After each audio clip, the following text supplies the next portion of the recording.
Hello friends, ओम श्री गणेशाय नमः। ओम नमः शिवाय। आप सभी का स्वागत है आपके अपने यूट्यूब चैनल पर। फ्रेंड्स, आज हम आपको इस वीडियो में बताने जा रहे हैं श्रावण मास महात्म्य के 22वें अध्याय की कथा के बारे में, जिसको सुनने मात्र से ही होगी आपकी सभी संकटों से मुक्ति और होगी आपकी सभी मनोकामनाएं शीघ्र ही पूर्ण। फ्रेंड्स, वीडियो शुरू करने से पहले आपसे रिक्वेस्ट है, अगर आप हमारे चैनल पर नए हैं और आपने अभी तक चैनल को सब्सक्राइब नहीं किया है तो प्लीज सब्सक्राइब कीजिएगा चैनल को, साथ ही प्रेस कीजिएगा बेल आइकन को, जिससे नए वीडियो से रिलेटेड नोटिफिकेशन आपको तुरंत प्राप्त हो सके। और वीडियो पसंद आने पर वीडियो को लाइक और शेयर जरूर कीजिएगा, ताकि सभी भक्तों को इस वीडियो का लाभ प्राप्त हो सके। और कमेंट बॉक्स में ओम नमः शिवाय जरूर लिखिएगा। श्रावण मास महात्म सभी प्रकार के विघ्नों का नाश करने वाले तथा सारी सृष्टि का पालन करने वाले श्री गणेश जी तथा ज्ञान के दाता देवी श्री सरस्वती जी तथा सब पुराणों के कर्ता श्री व्यास जी तथा श्री गुरुदेव जी के चरण कमलों में नमस्कार करके भगवान की श्रद्धा और भक्ति रस में डूबे हुए श्रावण मास महात्म्य की कथा कहती हूँ। श्रावण मास में किए जाने वाले संकट हरण व्रत का विधान। ईश्वर बोले, हे मुनि श्रेष्ठ, श्रावण मास में कृष्ण पक्ष की चतुर्थी तिथि के दिन सभी वांछित फल प्रदान करने वाले संकट हरण नामक व्रत करना चाहिए। सनत कुमार बोले, किस विधि से यह व्रत किया जाता है, इस व्रत में क्या करना चाहिए, किस देवता का पूजन करना चाहिए और इसका उद्यापन कब करना चाहिए, उसके विषय में मुझे विस्तार पूर्वक बताइए। ईश्वर बोले, चतुर्थी के दिन प्रातः उठकर दंत वादन करके इस संकट हरण नामक शुभ व्रत को करने के लिए यह संकल्प ग्रहण करना चाहिए, हे देवेश, आज मैं चंद्रमा के उदय होने तक निर्हार रहूंगा और रात्रि में आपकी पूजा करके भोजन करूंगा। संकट से मेरा उद्धार कीजिए, हे ब्रह्मपुत्र। इस प्रकार संकल्प करके शुभ काले तिलों से युक्त जल से स्नान करके समस्त आह्वानिक कृत्य संपन्न करने के बाद गणपति जी की पूजा करनी चाहिए। बुद्धिमान को चाहिए कि 3 मास से अथवा उसके आधे परिमाण अथवा 1 मास से स्वर्ण से अथवा अपनी शक्ति के अनुसार स्वर्ण की प्रतिमा बनवाए। स्वर्ण के अभाव में चांदी अथवा तांबे की ही प्रतिमा सुख पूर्वक बनवाए। यदि निर्धन हो तो मिट्टी की शुभ प्रतिमा बना ले, किंतु इसमें वित्त शाठ्य न करे, क्योंकि ऐसा करने पर कार्य नष्ट हो जाता है।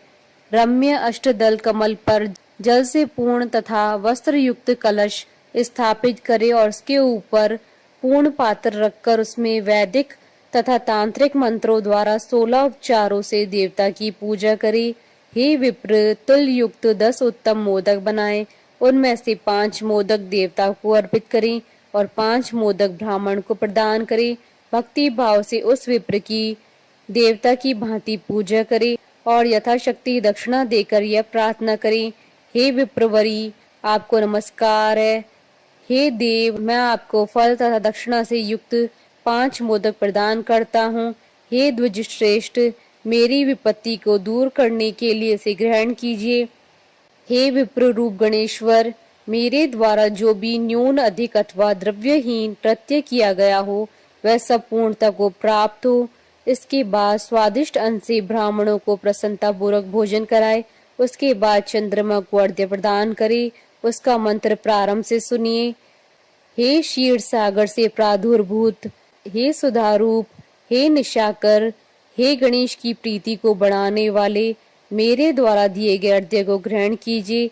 इस विधान से करने पर गणेश्वर प्रसन्न होते हैं और वांछित फल प्रदान करते हैं। अतः इस व्रत को अवश्य करना चाहिए। इस व्रत का अनुष्ठान करने से विद्यार्थी विद्या प्राप्त करता है, धन चाहने वाला धन पा जाता है, पुत्र की अभिलाषा रखने वाला पुत्र प्राप्त करता है, मोक्ष चाहने वाला उत्तम गति को प्राप्त करता है, कार्य की सिद्धि चाहने वाले का कार्य सिद्ध हो जाता है और रोगी रोग से मुक्त हो जाता है। और विपत्तियों में पड़े हुए व्याकुल चित्त वाले, चिंता से ग्रस्त मन वाले तथा जिन्हें अपने सुहृद जनों का वियोग हो गया हो, उन मनुष्यों का दुख दूर हो जाता है।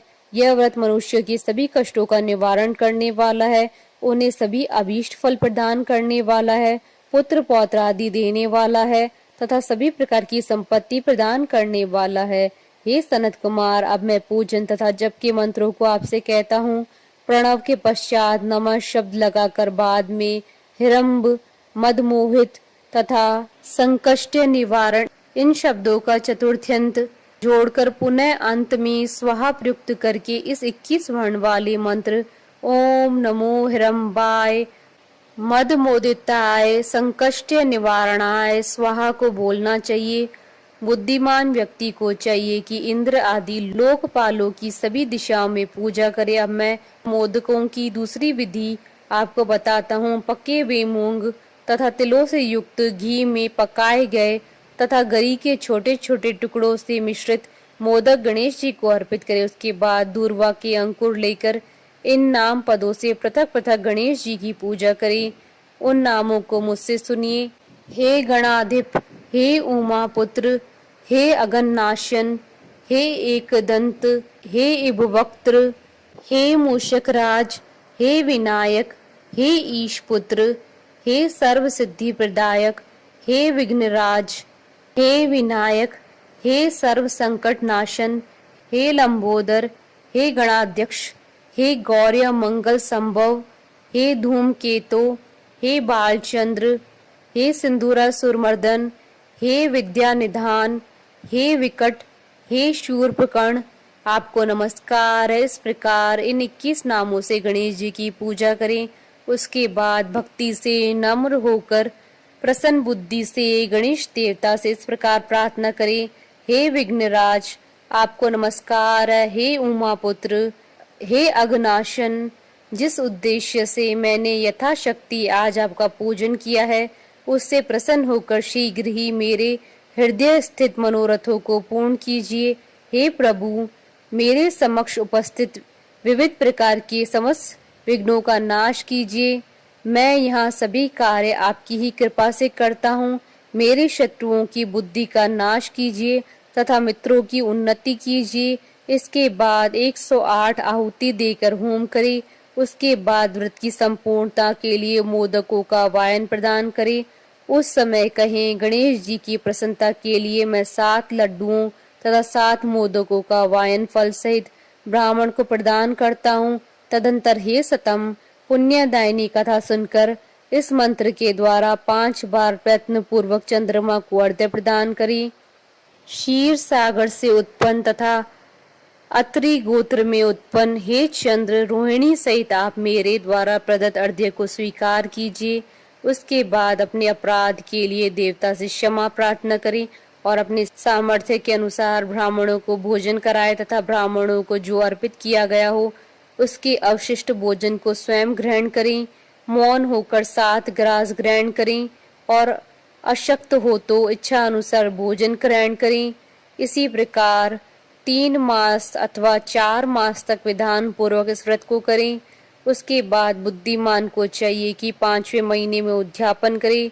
उद्यापन के लिए बुद्धिमान को अपने सामर्थ्य के अनुसार स्वर्णमयी गणेश प्रतिमा बनानी चाहिए। उसके बाद उस भक्ति संपन्न मनुष्य को पूर्वोक्त विधान से चंदन, सुगंधित द्रव्य तथा अनेक प्रकार के सुंदर पुष्पों से पूजा करनी चाहिए और एकाग्रचित होकर नारिकेल फल से अर्घ्य प्रदान करना चाहिए।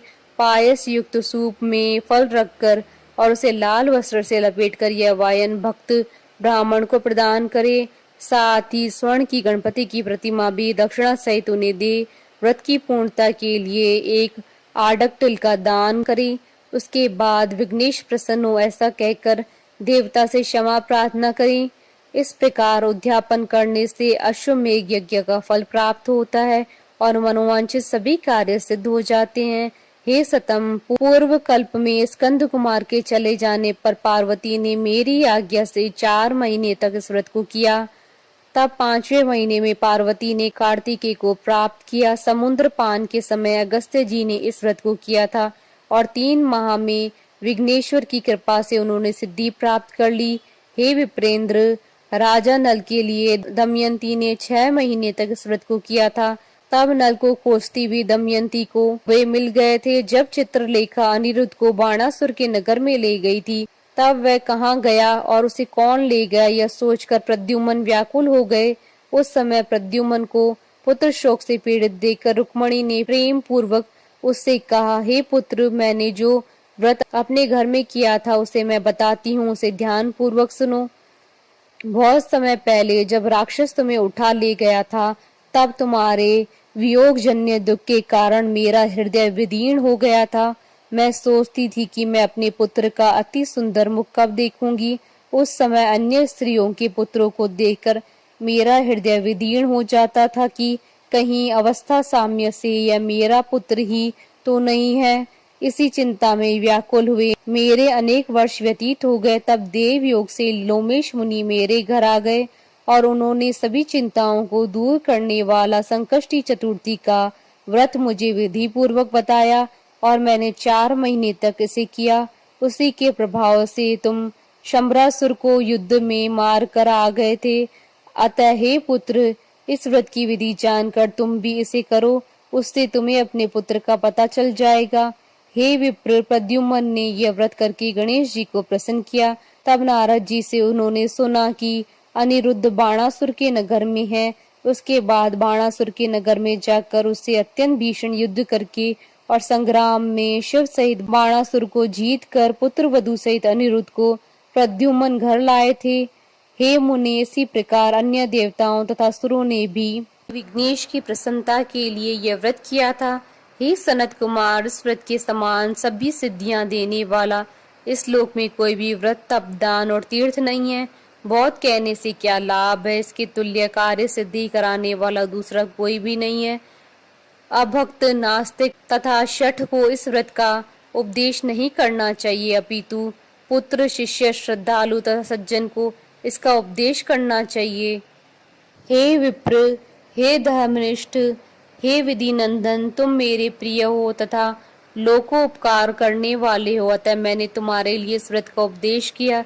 इस प्रकार श्री स्कंद पुराण के अंतर्गत ईश्वर सनत कुमार संवाद में श्रावण मास महात्म्य में चतुर्थी व्रत कथन नामक 22वां अध्याय पूर्ण हुआ। बोले भगवान गणेश की जय, भगवान शंकर, माता पार्वती जी की जय। हमारे साथ इस वीडियो में अंत तक बने रहने के लिए आपका धन्यवाद। ओम श्री गणेशाय नमः। ओम नमः शिवाय।